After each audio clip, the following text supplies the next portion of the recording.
Chapter the sermon at Benares बहुत ही important chapter है एग्जाम के पॉइंट ऑफ व्यू से। इसके जितने भी इंपॉर्टेंट पॉइंट्स हैं मैंने इसे नोट कर लिया है। अब हम लोग इस पर डिस्कशन करेंगे हिंदी और इंग्लिश बोथ मीडियम में। तो हम लोग स्टार्ट करते हैं। Gautam Buddha was born as a prince. जो गौतम बुद्धा थे वो क्या हुए थे, जो बॉर्न हुए थे तो एक किंग के घर हुए थे, तो इसलिए वो प्रिंस कहलाते हैं। He was named Siddharth Gautam. तो उनका जो नाम था, उनका नाम क्या रखा गया था? सिद्धार्थ गौतम रखा गया था। He was married. उन्होंने मैरिड किया था एट द एज ऑफ 16। उन्होंने क्या किया था? एज ऑफ 16 में उनकी शादी हो गई थी। And enjoyed the royal luxuries. और उसके बाद उन्होंने क्या किया? उनका जो रॉयल लग्जरी था, क्योंकि वो जो प्रिंस थे और एक किंग के सन थे, तो इसलिए उनके पास रॉयल लग्जरीज थी, तो उसका उन्होंने काफ़ी इंजॉय किया फॉर 10 ईयर्स। और वो 10 ईयर्स तक लगातार उन चीज़ों का इंजॉय करते रहे। ही हैड अ सन। उनका एक सन भी था अप टू एज ऑफ 25। जबकि उनका एज 25 का हो गया था। He was sealed from the suffering of the world. तो उनको ये अभी तक पता नहीं था, वो सील्ड थे। कैसे? वो ये नहीं पता था कि संसार के बाहर क्या हो रहा है। जो पैलेस था, उनका जो पैलेस था, उसी में वो अपना लाइफ स्पेंड कर रहे थे, और इस वजह से उनको ये नहीं पता था कि इसमें क्या हो रहा है, नहीं हो पा रहा है। और उनको ये नहीं पता था कि जो अंदर की दुनिया है वो अलग है और जो बाहर की दुनिया है वो काफ़ी अलग है।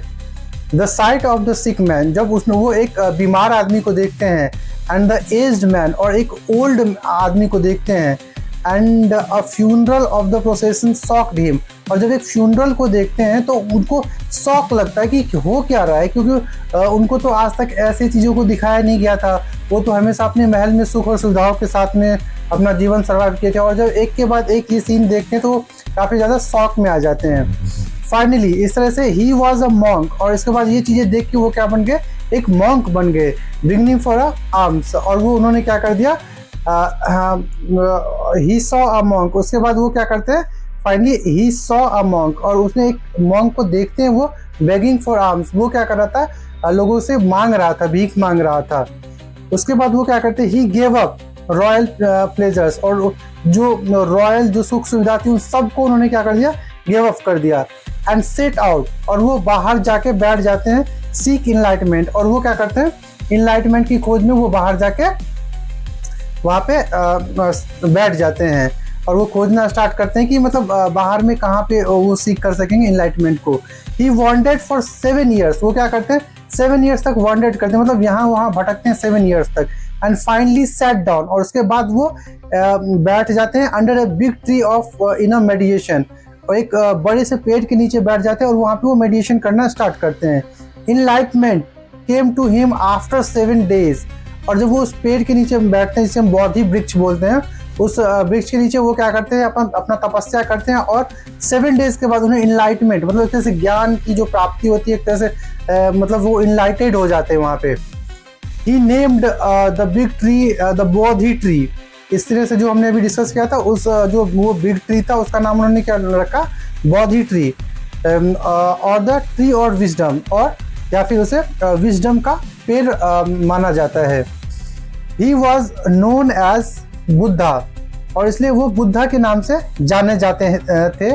और the awakened on the enlightenment one. और एक तरह से मतलब वो जो मतलब अपने आप में इनलाइटमेंट हो चुके थे, ये चीज़ें हर जगह फेमस हो चुकी थी, और वो एक तरह से पूरी तरह से खुल चुके थे इनलाइटमेंट में।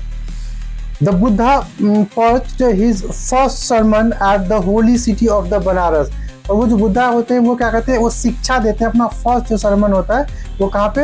होली सिटी ऑफ बनारस, जो एक पवित्र नदी बनारस का है, on the bank of river Ganga.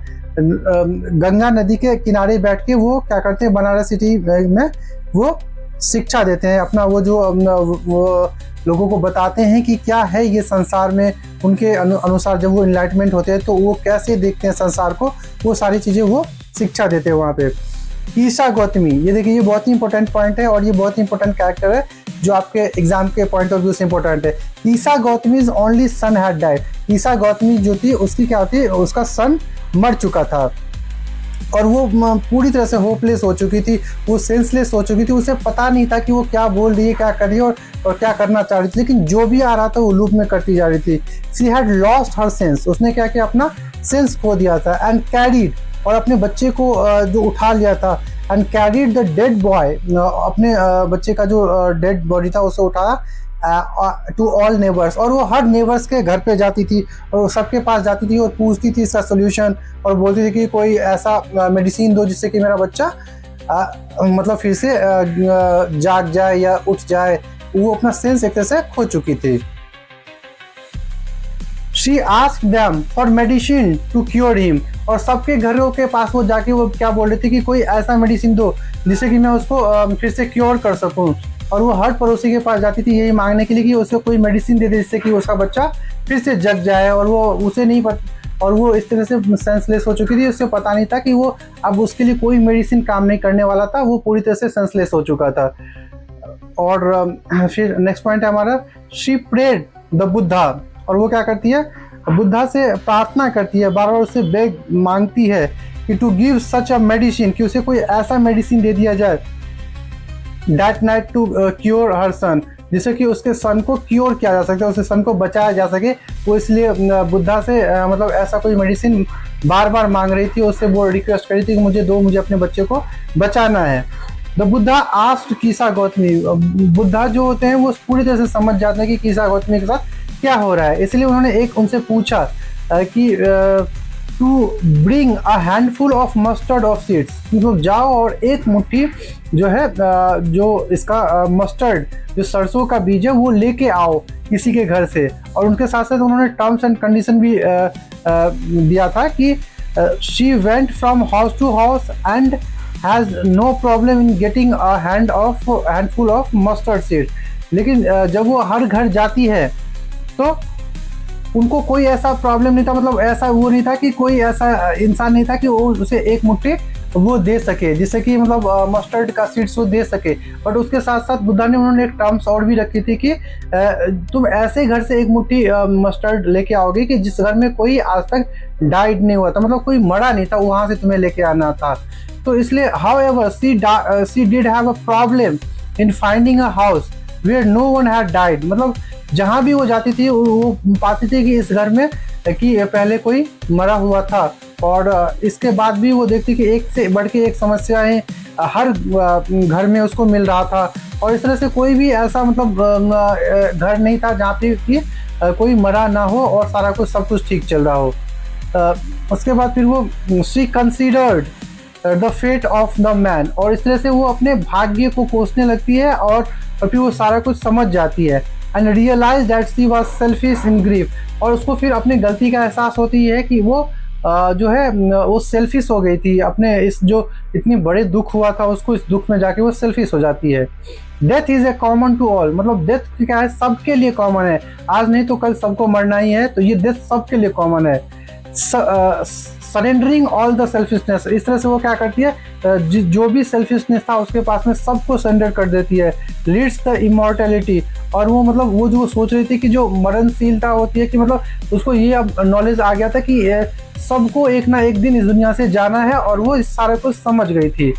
All the earthen parts and in the being broken, मतलब जो भी यहाँ पे है अर्थ पे वो एक ना एक दिन ब्रोकन होगा, वो टूटेगा और वो भी एक ना एक दिन खत्म होगा। The world is affiliated with the death and decay, जो ये वर्ल्ड जो है वो एक तरह से मतलब क्या है कि यहाँ पे जो भी आया हुआ है उसको फिर मरना ही है, डेथ होगा, और वो उसका भी एक कभी ना कभी नाश होना ही है। तो ये सारा एक दूसरे के साथ कनेक्टेड है। तो he who was overcome all sorrow will become blessed and enlightened one, और जिसको ये सारे चीज़ पता चल जाता है, ये सारे दुख का ज्ञान हो जाता है, तो वो उसको एक तरह से मतलब इनलाइटेड वन, वो एक तरह से उसको उन चीज़ों के बारे में पता चल जाता है कि रियलिटी क्या है वर्ल्ड का, और उससे समझ में आ जाती है कि ज़िंदगी ऐसे ही चलती है कि मतलब जो भी पृथ्वी पे चीज़ है उसको एक ना एक दिन यहाँ पे ख़त्म होना ही है। तो इस तरह से ये चैप्टर हमारा कंप्लीट होता है, और ये बहुत ही इंपॉर्टेंट चैप्टर है। इसमें जो कीसा गौतमी का जो रोल है बहुत इंपॉर्टेंट है, और गौतम बुद्धा का जो रोल है बहुत इंपॉर्टेंट है। बहुत सारे क्वेश्चंस इस चैप्टर से पूछे जाते हैं, तो इसलिए आपको उन चीज़ों को अच्छे से कवर करना है। मिलते हैं नेक्स्ट वीडियो में।